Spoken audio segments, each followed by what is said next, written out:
Olá, boa tarde pessoal.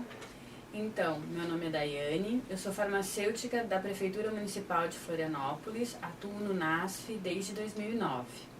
Sou preceptora da Residência Multiprofissional em Saúde da Família pela Universidade Federal de Santa Catarina e pela Prefeitura Municipal de Florianópolis. Além disso, eu estou fazendo doutorado em saúde coletiva aqui na Universidade Federal de Santa Catarina, né? Só para me apresentar para vocês e saberem de onde eu vim. Bem, eu fui convidada para vir falar sobre assistência farmacêutica e eu queria iniciar essa nossa conversa perguntando para vocês: o que vem à cabeça de vocês quando vocês escutam o termo assistência farmacêutica? Uma vez eu fiz essa pergunta numa das unidades de saúde onde eu trabalho e uma profissional respondeu que é quando a farmacêutica vem na farmácia fechar a farmácia para contar os medicamentos, né? E eu queria saber com vocês: assistência farmacêutica, o que vem na cabeça de vocês quando vocês escutam esse tema? Vamos lá. Bem, com a descentralização administrativa dos serviços de saúde, do governo federal e do governo estadual para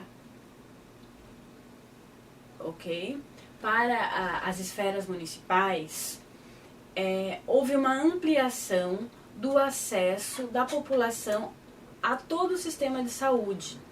E com isso verificou-se a necessidade de toda uma reorganização na oferta de medicamentos para aumentar a cobertura dos medicamentos à população e também minimizar os custos em relação ao fornecimento desse medicamento. O medicamento, ele é considerado uma ferramenta terapêutica para a recuperação e manutenção das condições de saúde da população. No entanto, na nossa sociedade atual, ele tem sido visto como uma fórmula mágica, capaz de resolver todos os problemas de saúde da população. Só que a gente sabe que não é bem assim. E o uso irracional dos medicamentos tem trazido uma série de problemas de saúde para a população de uma forma geral, aumentando a demanda de procura nos serviços de saúde e também os custos dessa assistência.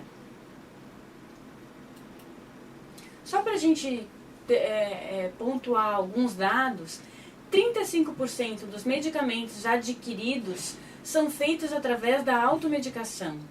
27% das intoxicações são causadas devido ao uso de medicamentos e 16% das mortes por intoxicações também são causadas por causa dos medicamentos. 50% de todos os medicamentos são prescritos, dispensados ou usados de forma inadequada. A estruturação da assistência farmacêutica no Sistema Único de Saúde, ela iniciou 10 anos após a criação do Sistema Único de Saúde. Ou seja, em 1998, com a publicação da Política Nacional de Medicamentos, é que a assistência farmacêutica passou a ser incluída na agenda do governo federal. A partir daí, intensificou-se a estruturação dos programas de assistência farmacêutica em todos os municípios do Brasil. E com isso, o objetivo era melhorar o acesso da população aos medicamentos considerados essenciais. Nesse percurso, nós podemos citar alguns avanços, com destaque para a publicação da Relação Nacional de Medicamentos, a RENAME. Desde 1970, a Organização Mundial da Saúde, ela estabelece que os países devem adotar listas de medicamentos essenciais como uma política para a garantia, o fornecimento dos medicamentos e a garantia do acesso dos medicamentos às populações, considerando as doenças mais prevalentes na população. Só que o Brasil, muito antes dessa recomendação da Organização Mundial da Saúde, ele já adotava listas de medicamentos, né? E a partir da Política Nacional de Medicamentos de 1998, a RENAME passou a ser atualizada frequentemente. Aqui eu trago as 3 últimas edições da RENAME, deixa eu ver, de 2007, 2010 e a última que é de 2013. A RENAME, ela não é uma lista obrigatória para que todos os municípios tenham todos os medicamentos no seu município. Na verdade, ela é uma lista de referência que serve para nortear a oferta, a prescrição e a dispensação de medicamentos em toda a rede de saúde, seja ela na atenção básica, na média ou na alta complexidade. Outro avanço a gente pode considerar em relação ao financiamento da assistência farmacêutica. Antes, a assistência farmacêutica era organizada na forma de programas. Cada um desses programas tinha um elenco de medicamento a ser ofertado e eles eram organizados de forma bastante diversificada. Alguns eram organizados para o tratamento de doenças específicas, como o programa para o tratamento da tuberculose, do HIV/AIDS, hanseníase, doença de Chagas. Outros eram organizados por linhas de cuidados, como a atenção básica, a alta ou a média complexidade, e outros ainda através das linhas de cuidado, como cuidado da saúde da criança, saúde da mulher, saúde mental. Isso gerava uma série de inconvenientes para as unidades de saúde, porque tinha alguns medicamentos que vinham, que faziam parte de mais de um programa, e com isso acabava ocorrendo a sobreposição de alguns desses medicamentos. Além disso, às vezes vinha pacotes fechados, independente da demanda existente numa unidade de saúde, também ocasionando perdas e desperdícios de medicamentos por expiração do prazo de validade e faltas em alguns casos. A partir de 2007, então, houve uma reorganização do financiamento da assistência farmacêutica. Todos os programas existentes, eles continuaram existindo, mas para a questão do financiamento, eles foram agrupados no bloco de financiamento da assistência farmacêutica. Esse bloco ficou subdividido em 3 componentes: o componente básico, o componente estratégico e o componente especializado. O componente básico era aquele destinado ao financiamento dos medicamentos destinados ao tratamento das doenças da atenção básica. No componente estratégico, financiava a aquisição de medicamentos para as doenças consideradas de notificação compulsória, como TB, HIV, hepatite, outras mais. E o componente especializado, que financiava a questão dos medicamentos de alto custo. Só corrigindo, pessoal, a hepatite não está no componente estratégico, ele está no componente especializado, eu só me enganei, tá? No entanto, nós podemos considerar que os esforços para a reorientação da assistência farmacêutica no âmbito municipal ainda é algo muito recente. E muitos problemas persistem, comprometendo a missão de garantir o acesso da população aos medicamentos e a racionalidade do seu uso. Nós podemos considerar a assistência farmacêutica como um conjunto de atividades relacionadas com o medicamento, destinada a apoiar as ações de saúde demandadas pela população. E a assistência farmacêutica pode ser subdividida em 2 áreas distintas. A tecnologia de gestão do medicamento, que é aquela área destinada à garantia do acesso aos medicamentos, e a tecnologia do uso do medicamento, que vai desde a prescrição até o uso do medicamento pela população em geral. E a gente vai falar um pouquinho mais dela num outro slide. Além disso, as atividades da assistência farmacêutica, elas possuem um caráter bastante abrangente é multiprofissional, é um engano achar que a assistência farmacêutica é uma coisa exclusivamente do farmacêutico e tem características também intersetoriais. Aqui eu trago o ciclo de assistência farmacêutica, que representa todas as atividades ou todas as etapas relacionadas com a assistência farmacêutica em si. Esse ciclo se inicia na parte de seleção dos medicamentos. E a gente já falou um pouco deles quando eu falei da Rename, que é esse elenco de medicamentos a ser ofertado tanto na esfera municipal, estadual, federal não tem medicamentos ofertados na esfera federal, é mais municipal e estadual. O componente especializado ainda é uma coisa que em muitos municípios ainda está sobre a responsabilidade da Secretaria Estadual de Saúde. Nos municípios maiores já é responsabilidade também do município. Só lembrando que os municípios devem ter a sua própria relação de medicamentos e essa relação deve ser feita com base na Rename. Por quê? Todos os medicamentos constantes na Rename, eles são passíveis de financiamento. Já se o município decide incluir na sua lista algum medicamento que não está na Rename, ele vai ter que desembolsar recursos próprios para a aquisição desse medicamento. Para a seleção dos medicamentos, é interessante que os municípios tenham uma comissão de farmácia terapêutica, que é um corpo técnico, consultivo, que tem por objetivo fazer essa revisão e atualização da REMUME, que é como a gente chama a relação municipal de medicamentos. Outra etapa do ciclo da assistência farmacêutica é a programação.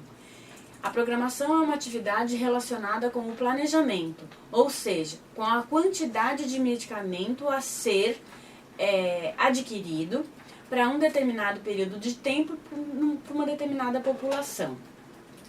A aquisição, por sua vez, ela está relacionada diretamente com a compra desses medicamentos. A gente sabe que no setor público a compra de medicamentos ela pode ser feita de várias maneiras. Por licitação, pregão, carta convite, compra direta em algumas situações, dependendo da situação. Tem também a questão do armazenamento. O armazenamento ele está relacionado com todas as atividades, desde o recebimento do medicamento até a estocagem desse medicamento de forma segura para garantir que esse medicamento esteja armazenado de forma adequada para garantir a sua qualidade e o seu efeito terapêutico até o momento da sua utilização. Tem a questão da distribuição, que está relacionada com o transporte desse medicamento, por exemplo, de um almoxerifado central ou de uma central de abastecimento farmacêutico para as unidades básicas de saúde. Eu sei que em municípios pequenos, onde tem poucas unidades de saúde, isso não acontece de fato, mas em municípios grandes como Florianópolis, por exemplo, que tem 50 unidades de saúde, essa questão da distribuição é bastante importante. E a utilização do medicamento em si, que como eu já falei anteriormente, ela envolve desde a prescrição, a dispensação e a utilização desse medicamento. Aqui fica bem claro que a assistência farmacêutica não é uma coisa só relacionada com o farmacêutico, porque todos os prescritores acabam de uma certa forma fazendo parte do ciclo da assistência farmacêutica. Bem, gente, isso é só para vocês terem uma ideia do que é a assistência farmacêutica e de como ela deve estar organizada no Sistema Único de Saúde e na atenção básica mais especificamente. Agora eu queria chegar ao seguinte ponto. A assistência farmacêutica legal, ou seja, aquela que está estipulada nas portarias, nas leis e nas normas publicadas pelo Ministério da Saúde, ela já está bem estruturada, tem uma conformação bastante sólida. No entanto, não é isso que a gente percebe na assistência farmacêutica real, nos municípios de uma forma geral. Quando a gente vai verificar como está estruturada e organizada a assistência farmacêutica nos municípios de uma forma geral, percebe-se que ainda há uma série de problemas, seja por questões de infraestrutura, seja por questão de financiamento, seja por questões de ingerência em relação à assistência farmacêutica como um todo. E entre os problemas verificados, pode-se citar a baixa disponibilidade ou a descontinuidade da oferta de medicamentos nas unidades básicas de saúde. Infelizmente, ainda é muito frequente faltar medicamento nas unidades de saúde. Uma coisa que eu costumo dizer nas unidades de saúde onde eu trabalho é que não deveria faltar medicamento. Mas uma coisa é quando falta medicamento no almoxarifado central, por exemplo, por problemas na compra, por problemas na programação. Isso é um problema de gestão. Agora, quando tem medicamento no almoxarifado central, mas falta um medicamento na unidade básica de saúde, isso também é um problema de gestão, mas é um problema de gestão local, onde a gente pode resolver, né? Outro problema está relacionado com o armazenamento de medicamentos, que muitas vezes é feito em condições inapropriadas, prejudicando a eficácia e a qualidade desses medicamentos. As boas práticas em farmácias muitas vezes não são observadas, e a gente vai falar um pouquinho mais disso quando eu entrar na parte do ciclo da assistência farmacêutica na unidade básica de saúde. Nós temos problemas em relação à prescrição de medicamentos, porque muitas vezes os prescritores não seguem a RENAME ou a REMUME e também não obedecem à legislação ao prescreverem os medicamentos por nome comerciais, por exemplo, ao invés de seguir a denominação comum brasileira como especificado na legislação. Outro problema verificado é que muitas vezes o fornecimento de medicamento é feito por profissionais leigos em relação à utilização correta do medicamento. E aí a parte de orientação fica prejudicada. Outra coisa é que o serviço de farmácia nas unidades básicas de saúde, normalmente está organizado como um espaço para atendimento à demanda. As farmácias normalmente ocupam lugares pequenos, às vezes não chegam a ter 20 metros quadrados. E na maioria das vezes elas estão estruturadas como um local de armazenamento de medicamento até que esse seja fornecido a um determinado usuário. Muitas vezes o atendimento é realizado num local externo à unidade, através de janelas, e janelas às vezes com grade, por exemplo, ou em locais de circulação, em balcões envidraçado, por exemplo. E, mais uma vez, a prática, a orientação se torna inexistente nesses espaços. Aqui eu trouxe duas fotinhos que ilustram um pouco disso que eu estou falando, né? O usuário recebendo o medicamento do lado de fora da unidade. Eu já presenciei em algumas situações profissionais falando que os usuários que se dirigem à farmácia para pegar medicamento acabam tumultuando muito a unidade, porque a demanda é realmente muito grande em algumas unidades de saúde. Pensando em tudo isso que eu falei, eu queria agora fazer a reflexão de como é que está o ciclo da assistência farmacêutica na unidade básica de saúde, aí onde vocês estão trabalhando. Por exemplo, a programação. A gente não faz a seleção dos medicamentos na unidade de saúde, porque quem define o elenco é o nível central, é a Secretaria Municipal de Saúde. Mas nós fazemos a programação do medicamento que vai ser necessário para atendimento da população adscrita no nosso território por um determinado período de tempo, que normalmente é 1 mês. Né? A gente também faz a aquisição, que na verdade aqui não é a aquisição, é a solicitação da quantidade que foi programada para o nível central, para que a gente possa receber a quantidade de medicamento necessária para o atendimento da demanda existente na unidade básica de saúde. Quando a gente recebe os medicamentos, é necessário então fazer a conferência do medicamento que está sendo entregue, e esse medicamento deve ser armazenado de forma adequada, né, para garantir a sua fácil localização e para garantir que evitar perdas em função, por exemplo, do lote de do prazo de validade expirado. E tem a questão da utilização, que, mais uma vez, está relacionado com a prescrição e a dispensação desses medicamentos. E agora, mais do que respostas, eu trouxe para vocês perguntas. Perguntas em que sentido? Vamos ver. Em relação à programação, como é feita a solicitação de medicamentos nas unidades básicas de saúde onde vocês estão atuando? A quantidade de medicamentos solicitada é suficiente para manter a farmácia abastecida por quanto tempo? A solicitação leva em consideração quais critérios, né, para definir quais quantidades devem ser solicitadas? Ela leva em consideração o consumo histórico, o estoque atual, ela prevê uma margem de segurança. A entrada e a saída dos medicamentos no sistema, na unidade básica, ela está sendo devidamente registrada? O estoque real da farmácia coincide com o virtual? E aqui o virtual eu considero tanto aquelas unidades de saúde que têm um sistema informatizado, quanto aquelas que fazem o controle, sei lá, na ficha de controle de estoque. O estoque da ficha deve bater com o estoque que realmente existe na unidade. Aqui eu queria relatar um pouco da minha experiência como farmacêutica do NASF. Quando eu iniciei as atividades no NASF, em 2009, eu atuava em 8 centros de saúde e apoiava 14 equipes de saúde da família.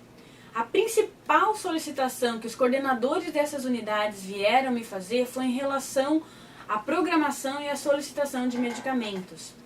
E aí eu me deparei com uma triste realidade. A maioria das unidades, na verdade a totalidade delas, fazia a solicitação de medicamentos com base numa técnica que eu chamo de chutômetro. É verdade, gente. Eles olhavam para a prateleira, para a gaveta, para o bin onde estava armazenado aquele medicamento, e olhava e falava assim, aqui eu tenho 200 comprimidos de digoxina. 200 é pouco, né? Vou pedir mais 200. Não, 200 é pouco também, pede 500 de uma vez.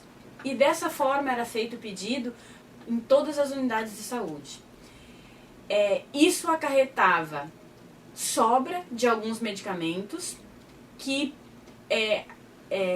despendia toda uma necessidade de remanejamento para que aqueles medicamentos acabassem não vencendo na unidade, porque em alguns casos existia medicamento estocado na farmácia para mais de 1 ano de atendimento, por exemplo, com base na demanda daquela unidade.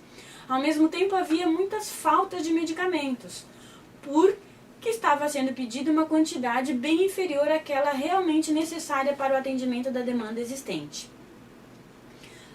Outras coisas que aconteciam era do tipo, o profissional que atuava dentro da farmácia, que aqui em Florianópolis, na grande maioria dos casos, é o técnico de enfermagem.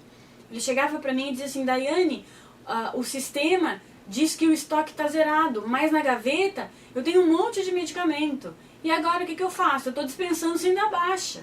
Eu ia olhar no sistema e via que simplesmente a nota de recebimento daquele medicamento não tinha sido dada a entrada. Por isso que eu trago essas questões para vocês. Vamos ver mais algumas questões aqui. Em relação à solicitação, está sendo realizado de acordo com a quantidade programada? Porque algumas vezes é feita toda uma programação em relação à quantidade que é necessária, mas não é seguido essa programação na hora de fazer a solicitação. E essa aquisição está sendo feita dentro do prazo estipulado? Por exemplo, aqui em Florianópolis, ela é feita uma vez por mês, normalmente, né? Mas em algumas situações, eu tenho uma data específica para fazer a solicitação de medicamentos. Eu não posso fazer em qualquer data que eu quiser no mês. Eu tenho um dia X para fazer isso. Em relação ao recebimento e o armazenamento de medicamentos, é realizada a conferência dos medicamentos entregue em relação ao que foi solicitado, ao que foi entregue e ao que veio descrito na nota? Isso é uma coisa que antigamente eu também não verificava nas unidades de saúde aqui em Florianópolis. Normalmente, quando chegavam os medicamentos, naquelas várias caixas, eles eram simplesmente guardados, sem critério algum, sem ser conferido em relação à validade, à quantidade que veio. E quando a gente passou a fazer essa conferência, a gente acabou percebendo que algumas vezes o almoxarifado central mandava sim medicamentos em quantidade diferente daquela que havia sido solicitada, ou diferente daquela que vinha descrito na nota. E isso ocasionava também uma série de problemas no nosso estoque, dentro da unidade de saúde. Estão sendo observados os lotes e a data de validade dos medicamentos que estão armazenados? Uma coisa muito comum de acontecer é, por exemplo, alguém me dizer assim, alguém que eu falo é um profissional que atua na farmácia. Porque pensem bem, gente, eu enquanto farmacêutica do NASF, atuando em 8 equipes, em 8 centros de saúde, ficava uma vez por semana em cada, um dia na semana em cada uma das unidades. Então, eu estava lá só de vez em quando. Quem estava lá o restante dos dias acabava sempre sendo técnico de enfermagem. E aí ele vinha me falar assim, olha, no sistema diz que tem tal lote, mas eu estou entregando o outro. E aí eu ia conferir e percebia que o lote que tinha na farmácia, na verdade, ele já tinha sido dispensado. Agora eu acho que eu me atrapalhei. O lote que tinha na farmácia tinha sido dispensado. Voltando, gente, deixa eu recapitular aqui. O que aconteceu? Foi dispensado um determinado lote com uma validade menor, porque no sistema que a gente usa aqui na Prefeitura Municipal de Florianópolis, ele joga automaticamente para ser dado baixa aquele medicamento que tem uma validade menor, mas o que tinha sido entregue para o usuário era aquele medicamento que tinha um lote, uma validade maior. Aí o que acontecia? O lote que ia vencer primeiro ficava no estoque e aquele lote que tinha uma validade maior já tinha sido entregue. Só que no sistema estava ao contrário, né? Por quê? Porque simplesmente na hora do recebimento e do armazenamento do medicamento essas questões não eram observadas. Os medicamentos estão sendo armazenados de forma a permitir a sua fácil identificação e localização. Uma coisa que também acontecia bastante era, na hora de armazenar os medicamentos, eles eram guardados onde tinha espaço, independente de qualquer ordenação, de qualquer organização. E aí acontecia que muitas vezes o medicamento que começava com a letra A estava guardado lá junto com o medicamento que começava com a letra V. E aí quando tu precisava, tu não achava aquele medicamento para fornecer para o usuário. E tu acabava dizendo, acho que tem um erro no estoque. Enquanto na verdade era simplesmente um problema de organização. O medicamento ele acabava sendo guardado em qualquer espaço, no primeiro espaço que era encontrado, né? E isso ocasionava uma série de problemas. Está sendo dado entrada na nota de medicamentos? Isso eu já falei no slide anterior, né? Em relação à prescrição, quais são as principais situações observadas? Algumas vezes os prescritores não conhecem o elenco de medicamento disponibilizado pelo município e quais são os principais locais de acesso. E isso gera toda uma problemática de dificultar o acesso da população a determinados medicamentos. Os medicamentos estão sendo prescritos pela DCB? Isso também é uma situação bastante problemática. Por quê? Muitas vezes, quando o prescritor ele prescreve, por exemplo, um medicamento pelo nome comercial, o técnico ou qualquer outro profissional que está na farmácia não tem o conhecimento de que aquele nome comercial é referente a determinado princípio ativo. E faz com que simplesmente diga, não, esse medicamento não é fornecido na unidade. E aí, aquele medicamento que era para o usuário sair dele do consultório, passar na farmácia e ir para sua casa com um medicamento importante para o seu tratamento, ele acaba não tendo acesso a esse medicamento. E quando não, acontece da dispensação de medicamentos errado, porque foi prescrito por um nome comercial. Uma situação que eu mesma já presenciei foi um usuário que veio com uma prescrição de Aradóis H na farmácia, e aí pelo carimbo eu vi que estava sendo fornecido já há alguns meses o medicamento Losartan, ou losartana potássica, né? Só que quem estava entregando o medicamento para esse usuário não tinha percebido o Hzinho lá do lado do Aradóis, que significava hidroclorotiazida. O medicamento prescrito era uma associação do Losartan mais hidroclorotiazida. E esse usuário estava levando apenas o Losartan para o tratamento da hipertensão arterial. As prescrições especificam a concentração do medicamento, a quantidade fornecida e a duração do tratamento? Isso é uma outra questão bastante importante. Por quê?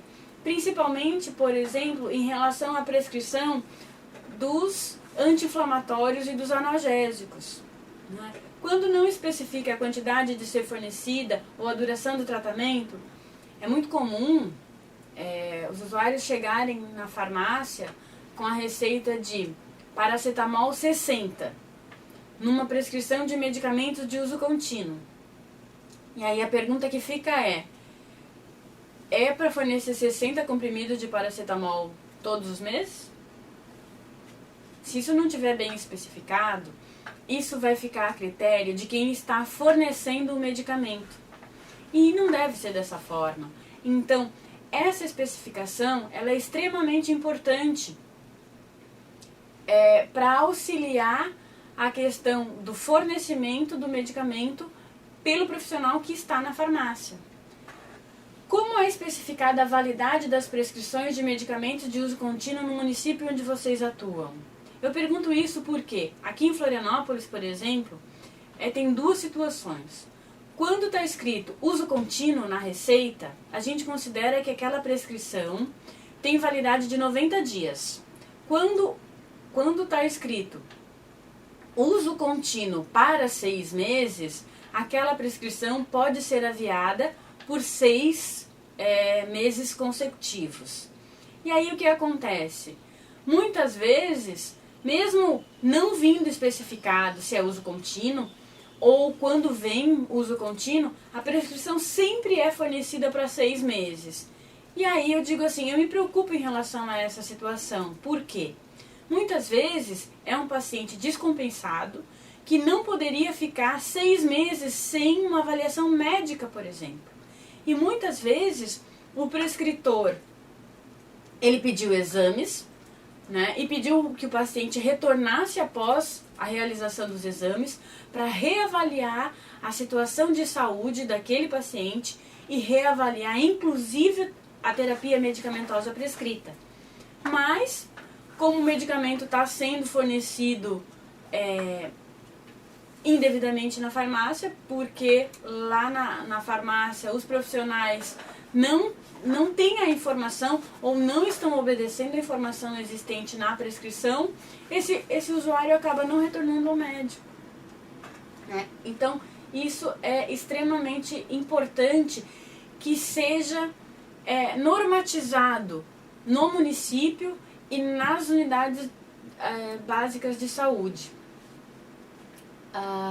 Quem realiza a dispensação de medicamentos na unidade básica de saúde? Eu acredito que na grande maioria das unidades não seja profissional farmacêutico, né? Aqui em Florianópolis, por exemplo, a gente só conta com o farmacêutico durante todo o horário de funcionamento na farmácia, nas farmácias de referência distrital, que por enquanto a gente tem 7 no município todo. Os demais farmacêuticos são os apoiadores do NASF que atuam nos vários centros de saúde. As unidades de saúde contam com o apoio do farmacêutico nas questões relacionadas à gestão do medicamento? As unidades contam com o apoio do farmacêutico para a educação permanente dos profissionais que atendem nas farmácias? o número de profissionais que atuam na farmácia está adequado para o atendimento da demanda existente? E essa pergunta é válida, pessoal, tanto para aquelas unidades de saúde que não têm farmacêutico, quanto para aquelas unidades de saúde que têm farmácia e que contam com o farmacêutico. Porque se a gente for pensar na questão da importância da orientação em relação à dispensação, ao fornecimento de medicamentos, um farmacêutico também não consegue fazer muita coisa, por exemplo, se ele estiver atendendo sozinho 200 pessoas por dia. Ele vai se transformar num robozinho que está ali só atendendo a demanda. Então é importante considerar, sim, se o número de profissionais na farmácia está adequado para o atendimento à demanda.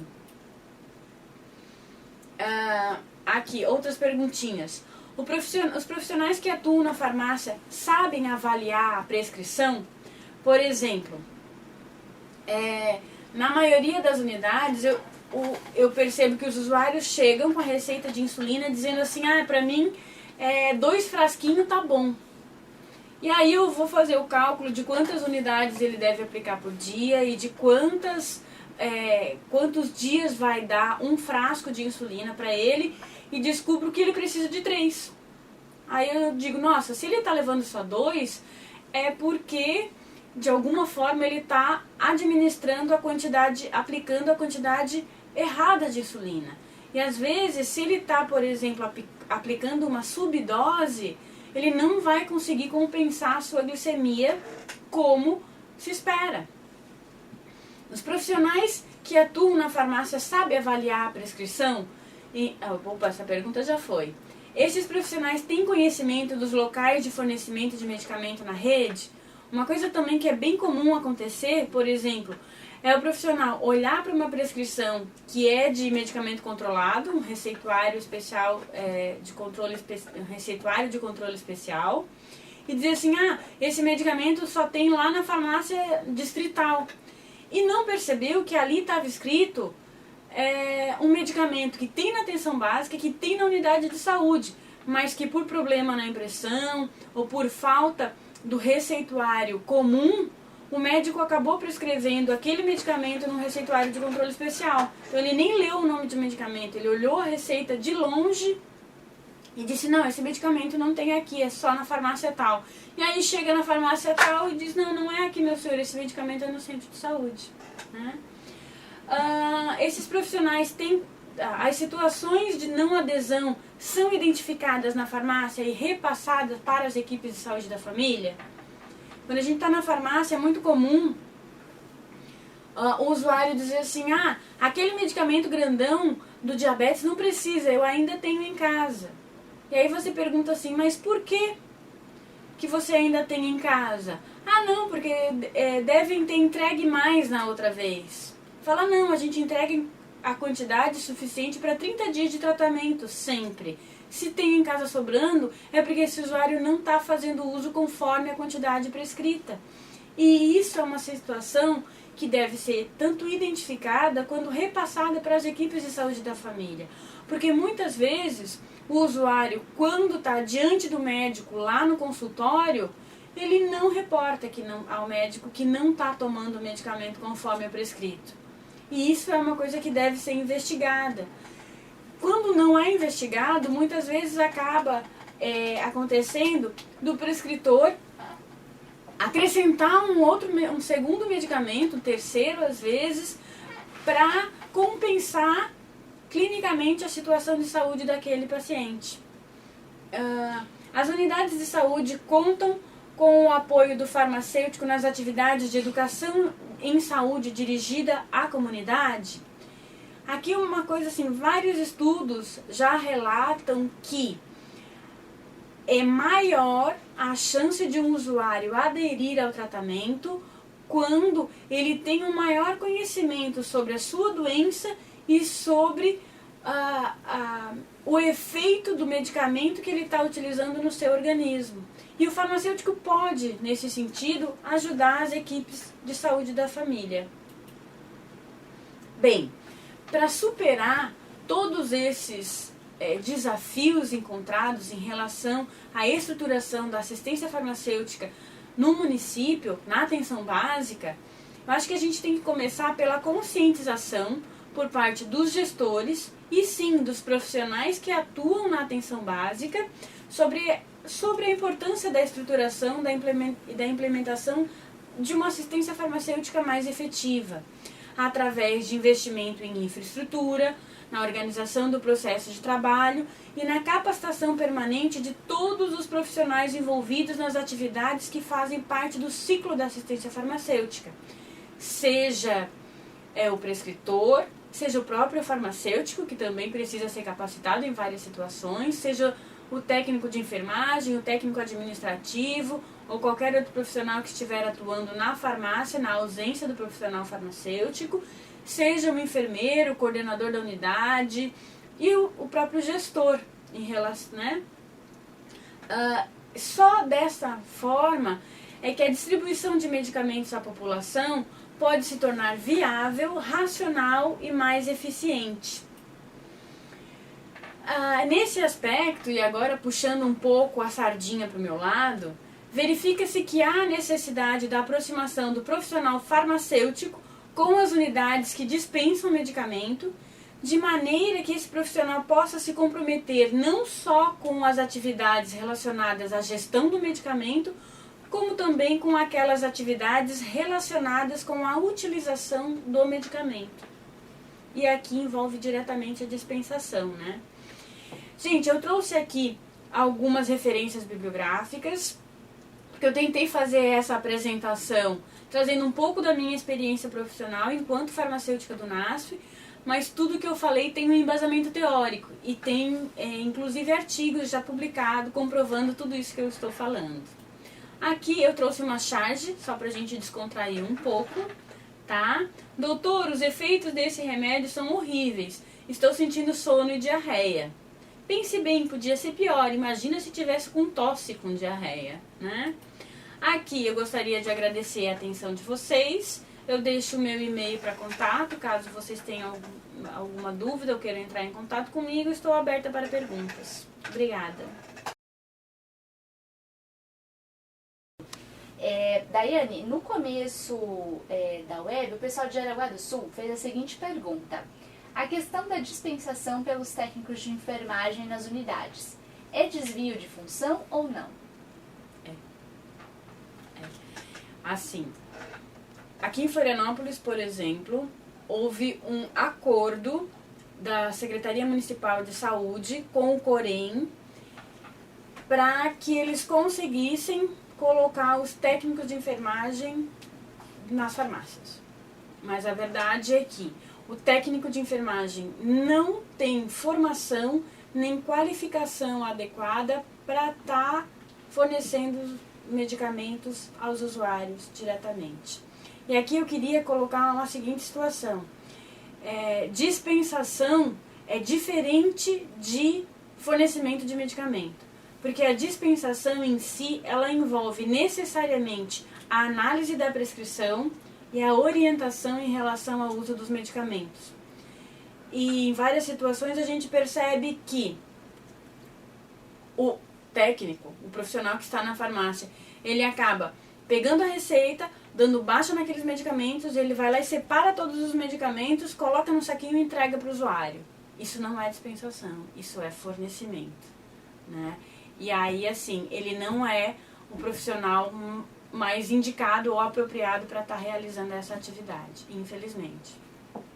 Na mesma linha de pergunta, então, o pessoal de Fraiburgo pergunta se a questão do assistente administrativo na dispensação do medicamento, aí se isso é também desvio de função. Também é.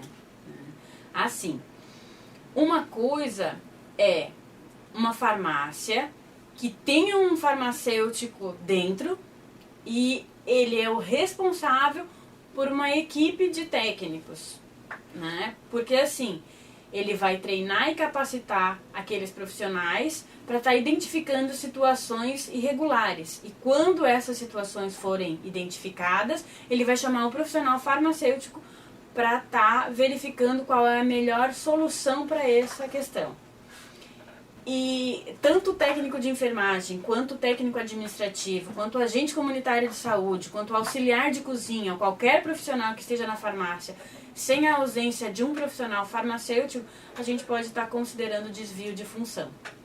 Eu coloco isso porque, assim, se a gente for considerar nas farmácias comerciais, a gente vai ver que não tem só farmacêutico atendendo. Tem sim, gente que nem formação técnica tem, só que tem um profissional responsável por detrás desses atendimentos. E no centro de saúde isso ainda não existe. O pessoal de Dr. Pedrinho, então, pergunta por que uns municípios têm medicação controlada e outros não. Municípios? Assim, todos os medicamentos controlados, eles fazem parte do elenco do componente básico da assistência farmacêutica. Então, todos os municípios que têm farmácia deveriam disponibilizar esses medicamentos à população. Vai do gestor definir qual é o elenco de medicamentos a ser fornecido ou não.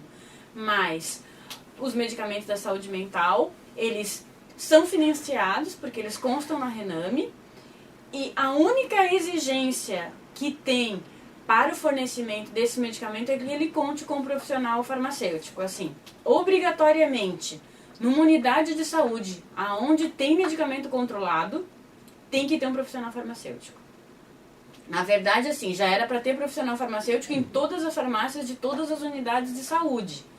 Né? Isso já está regulamentado, inclusive, por lei. Só que isso ainda não está sendo obedecido. A única coisa que realmente está sendo obedecida e tem toda uma fiscalização e uma legislação por trás é a obrigatoriedade de ter um farmacêutico onde tem medicamento controlado. O pessoal de Videira pergunta qual que é o amparo legal para a enfermagem dispensar medicamentos. Existe alguma legislação quanto a isso? Não. Eu acho que eu já respondi essa questão nas perguntas anteriores. O pessoal, então, vamos ver aqui. O pessoal de Itaiópolis pede uma sugestão. Então, o que fazer para ter controle de estoque dos medicamentos de áreas onde não tem acesso à internet? Desculpa, repete a pergunta.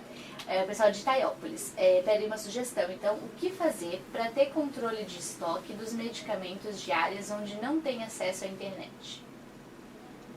Bem, o controle de estoque ele pode ser feito por ficha de prateleira, que é uma coisa bem arcaica, mas que ainda funciona, né? E aí deveria ter, por exemplo, uma ficha de prateleira para cada medicamento que registre tudo aquilo que entra e tudo aquilo que sai. E esse registro, por exemplo, ele também pode ser feito, por exemplo, numa planilha do Excel, né? Onde você vai colocar a entrada e a saída do medicamento e o que sobra em estoque, por exemplo, para poder ter esse controle. Então, né, o pessoal de Dr. Pedrinho que fez a pergunta sobre... O pessoal de Dr. Pedrinho não, desculpa. O pessoal de Videira que fez a pergunta sobre o amparo legal, eles pedem para tu repetir a resposta, porque para eles não ficou esclarecido. Então, só te repetindo a pergunta, né? Qual é o amparo legal para a enfermagem dispensar medicamentos? Não tem um amparo legal. É o que eu falei antes. Teria um amparo legal se tivesse um profissional farmacêutico responsável técnico por aquele estabelecimento. E aí, todas as atividades que acontecem dentro da farmácia seriam de responsabilidade do farmacêutico, mesmo sendo, por exemplo, fornecido ou dispensado por um técnico de enfermagem. Mas não há um respaldo legal para que o técnico de enfermagem dispense medicamentos nas unidades de saúde. Inclusive, aqui em Florianópolis, a gente já chegou a olhar esqueci o nome agora, quando fala nas atribuições de cada um dos profissionais, para ver a questão do técnico de enfermagem. E não consta a questão da dispensação de medicamentos entre as atividades atribuídas ao técnico de enfermagem. Não consta. O pessoal do Dr. Pedrinho então pergunta por que eles fizeram a mesma pergunta sobre a medicação controlada. Então eles perguntam por que em alguns municípios tem sertalina e outros não. Eles não entenderam certo. Aí é uma questão de escolha do gestor. Por exemplo, aqui em Florianópolis a gente não fornece o clonazepam, que está na Rename. Mas em São José, que é um município vizinho, é fornecido. Isso foi uma decisão do gestor. O clonazepam, ele é um medicamento que tem um grande uso irracional, né? Ele é utilizado de forma indevida em muitas situações. E ele tem um maior potencial de causar dependência porque ele tem uma meia-vida de ação mais curta que o diazepam, por exemplo. Então, a Comissão de Farmácia Terapêutica de Florianópolis decidiu que na Remume de Florianópolis não seria fornecido o clonazepam, mas seria fornecido o diazepam. Isso foi uma decisão de gestão. A sertralina entra nessa mesma questão. O pessoal de Maravilha fala assim, Daiane, qual que é a sua opinião em ter a farmácia junto com a recepção, como é o caso deles lá em Maravilha? Meu Deus, é horrível. Porque assim, tanto a farmácia quanto a recepção são os dois lugares da unidade, digamos assim, considerados o olho do furacão. Todo mundo se dirige, né? A farmácia e a recepção. E pensando assim, como que tu vai dar uma orientação adequada para um usuário na recepção a respeito da utilização do medicamento? Vamos pensar numa adolescente que está iniciando o uso do contraceptivo oral. Ou nessa mulher jovem que vai utilizar pela primeira vez uma pomada ginecológica. Gente, eu pergunto, você já usou pomada ginecológica alguma vez? Ela fala não. Você foi orientada em relação a como utilizar? Ela não. Você sabe como utilizar? Não. Como eu vou explicar isso num balcão? Como eu vou explicar isso se tiver um outro usuário logo ali atrás ou em cima da pessoa esperando atendimento? Isso é uma questão muito delicada. A orientação do paciente, ela merece um local privativo. Certo. O pessoal de Luzerna faz a seguinte pergunta. Uma de nossas farmacêuticas faz parte do NASF e por isso às vezes ausenta-se para trabalhar com a comunidade. Isso procede de forma correta? Procede. Foi bem o que eu falei, assim. A gente aumenta a chance de adesão ao tratamento à medida que o paciente tem maior conhecimento sobre a doença e um maior conhecimento em relação ao seu tratamento. Por exemplo, às vezes eu pergunto para a pessoa assim, que horário você toma simvastatina? E ela fala, eu tomo depois do almoço, porque não me disseram que hora que era para tomar. Aí eu falo, não, esse medicamento você tem que tomar à noite, após a janta. Por quê? Porque o colesterol é produzido no nosso organismo à noite, enquanto a gente está dormindo.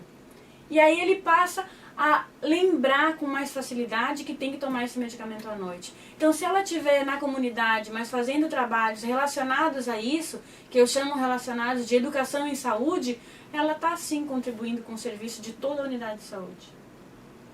O pessoal de Dr. Pedrinho, então, na verdade, eles continuam a pergunta sobre a medicação controlada. Tu falou, né, da diferença de gestão. Eles perguntam por que essa diferença no SUS. A questão é como eu falei, a Rename ela não é um elenco obrigatório, ela é uma lista de referência que vai nortear a seleção, a prescrição e a dispensação. Então é o gestor que define quais os medicamentos que vão ser fornecidos ou não, infelizmente, né?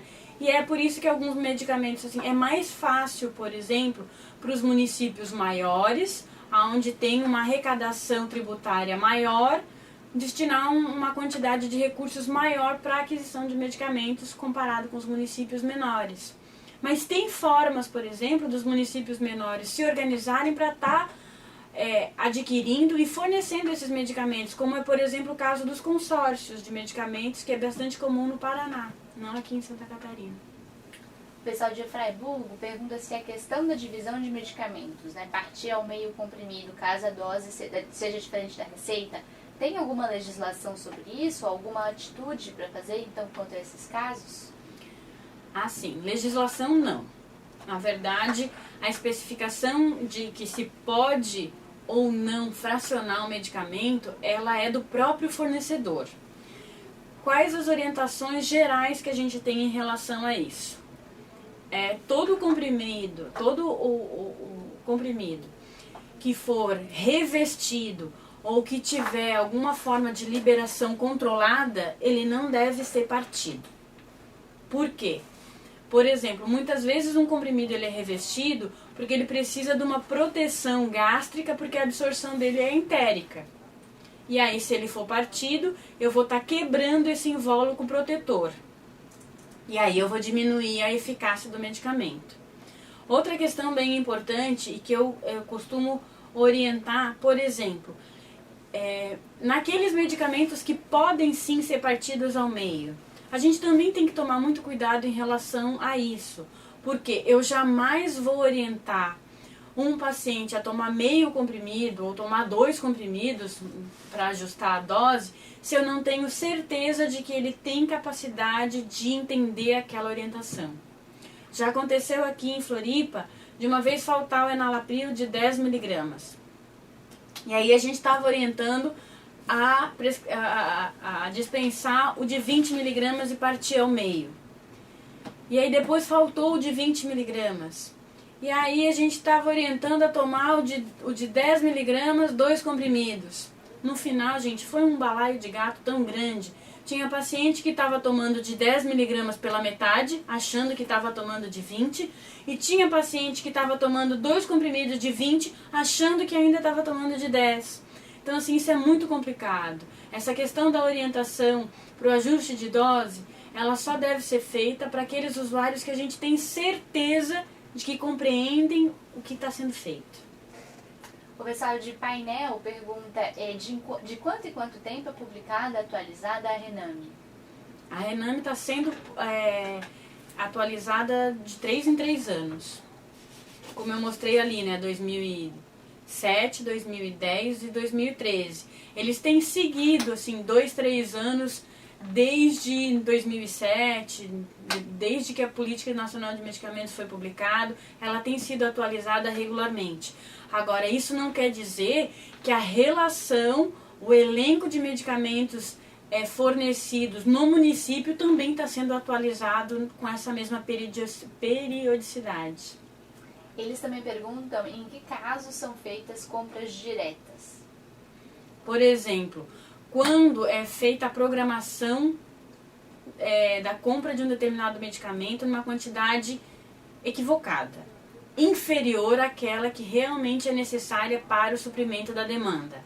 Faltou medicamento, ponto. Aí é feita uma compra direta, que é a compra que a gente chama de emergencial, para diminuir aquela falta de medicamento verificada. O pessoal de Araraquara do Sul pergunta se as medicações que têm o suco no meio, aquela divisão, se dispensa ou não. Dispensa ou se fraciona? Escreveram aqui dispensa. Sim, não tem problema, porque vários comprimidos vêm com o suco para fracionamento no meio. Isso não é nenhum problema. O pessoal de Luzerna diz assim, a conduta diante de empresas que participaram de licitação para genéricos, mas não possuem os mesmos para fornecer a unidade e querem agora nos fornecer o similar. O que você sugere? Repete, por favor. Porque eu fui ler uma pergunta. A conduta diante de empresas que participaram de licitação para genéricos, mas eles não possuem os mesmos para fornecer para a unidade e agora eles querem fornecer o similar. O que tu sugeres? Bem, isso é uma coisa complicada. Porque quando uma empresa ganha uma licitação, ela se comprometeu com o município que entregaria determinado medicamento com determinada característica, em determinada quantidade, num determinado prazo. Né? Ele disse que tinha condições de estar fornecendo aquele medicamento. Se ele não tem condições, ele não deveria ter entrado na licitação, por exemplo. Né? Mas isso é uma coisa que tem acontecido com frequência e já aconteceu aqui em Florianópolis também. Em relação ao similar, eu diria uma coisa.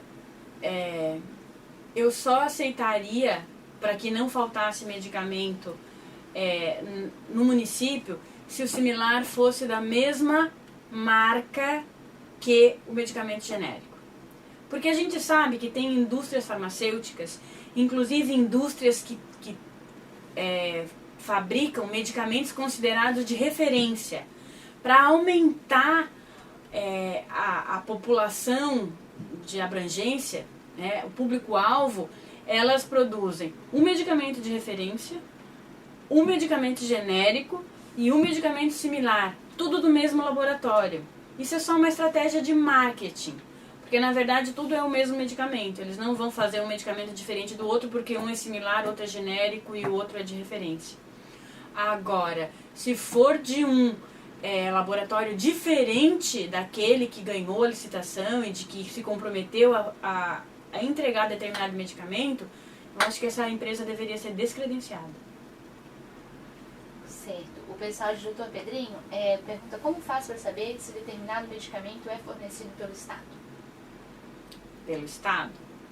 Bem, os únicos medicamentos que são fornecidos pelo Estado em municípios menores são os medicamentos do componente especializado, que aí ele vai ser distribuído nas regionais de saúde do Estado.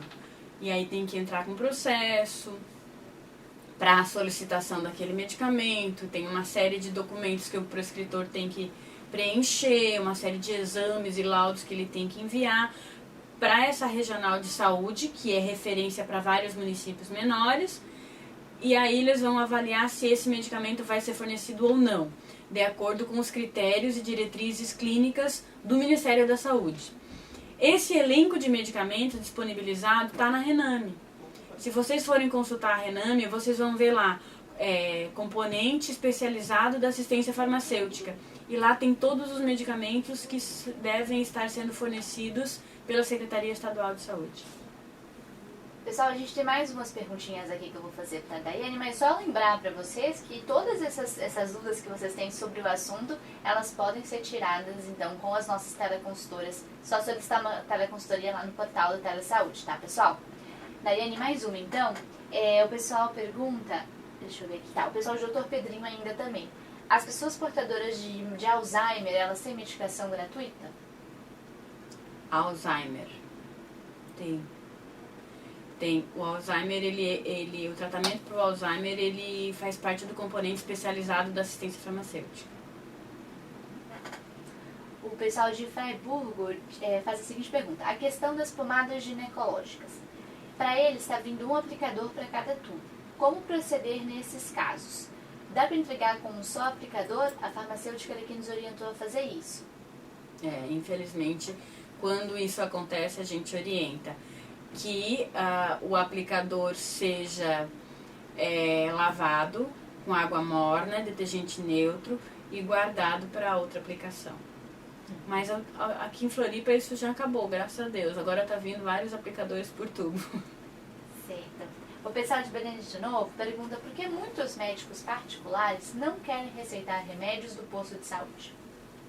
Bem, tem toda uma influência da indústria farmacêutica por trás disso, né? No Sistema Único de Saúde, por exemplo, a gente sabe que acontece, mas é proibido e é bem mais restrito do que nos laboratórios particulares, o recebimento da visita de representantes da indústria farmacêutica, que acabam muitas vezes influenciando a questão da prescrição de determinados profissionais. Isso é uma questão. Outra questão é o próprio desconhecimento dos prescritores em relação aos medicamentos que são fornecidos no Sistema Único de Saúde. Já aconteceu, por exemplo, de um usuário chegar para mim e dizer assim, meu médico disse que não era para eu pegar medicamento no SUS porque os medicamentos do SUS não funcionam. Eu estou comprando o meu medicamento na farmácia comercial. E eu perguntei para ele, qual é o medicamento que o senhor está comprando? Ele falou que estava comprando o lítio. E eu peguei o lítio que eu tinha comigo e mostrei, você está comprando esse medicamento? E ele, meu Deus, eu estou comprando exatamente desse mesmo laboratório, estou pagando R$47 numa caixinha. Eu falei, meu senhor, se o senhor está comprando desse mesmo laboratório, por que o meu não funciona? Por que o medicamento que o SUS está fornecendo não funciona? Então, isso é um pouco de desconhecimento, eu acho. A gente tem sim que se preocupar em relação à qualidade de alguns laboratórios. Mas em Florianópolis, por exemplo, a gente fornece medicamento de referência também. A gente fornece genérico, de laboratórios renomados. Então isso eu acho que é um pouco de tabu. O pessoal de Bocaina do Sul pergunta: gostaria de saber sua opinião em relação ao fracionamento de medicamentos. Aqui na unidade eu recebo algumas prescrições, por exemplo, prednisolona 20mg, o médico prescreve 10 comprimidos e o blister vem com 20. Gostaria de saber sua opinião em relação a isso, como é feito aí em Florianópolis. Tá. Aqui, a minha orientação geral é que os medicamentos de uso contínuo não sejam fracionados. Por exemplo, a nossa caixa de levotiroxina veio com 50 comprimidos. E a pessoa tem a receita para 6 meses. Eu não vou ficar entregando 30, 30, 30. Eu vou entregar 50, 50, 50. E no último mês eu vou abrir a caixinha e dar um blister inteiro para ela com 25 comprimidos. A mesma coisa se aplica, por exemplo, ao omeprazol, que a minha cartelinha tem 14 comprimidos. Eu entrego 28 comprimidos todos os meses e digo, quando estiver acabando, vem pegar uns 2 dias antes, não tem problema. Quando que a gente recomenda fracionar o blister? Nas situações de uso agudo, né? Quando é antibiótico, quando é anti-inflamatório, quando é corticoide, a gente continua fracionando o blister. O ideal seja que seja colocado uma etiqueta na parte que foi fracionada, indicando o lote e a validade daquele medicamento. Mas isso não acontece aqui em Florianópolis, até porque, por causa da demanda em algumas unidades de saúde, a gente tem unidades de saúde aqui que tem 4, 6 equipes de saúde da família, o fluxo na farmácia é gigantesco, e além disso, a gente não tem etiquetas preparadas para agilizar esse processo. Então eu digo, enquanto a gestão não me der condições para que eu possa fazer isso de uma forma adequada, ela não tem como exigir que a gente faça isso. Mas isso deveria ser feito sim.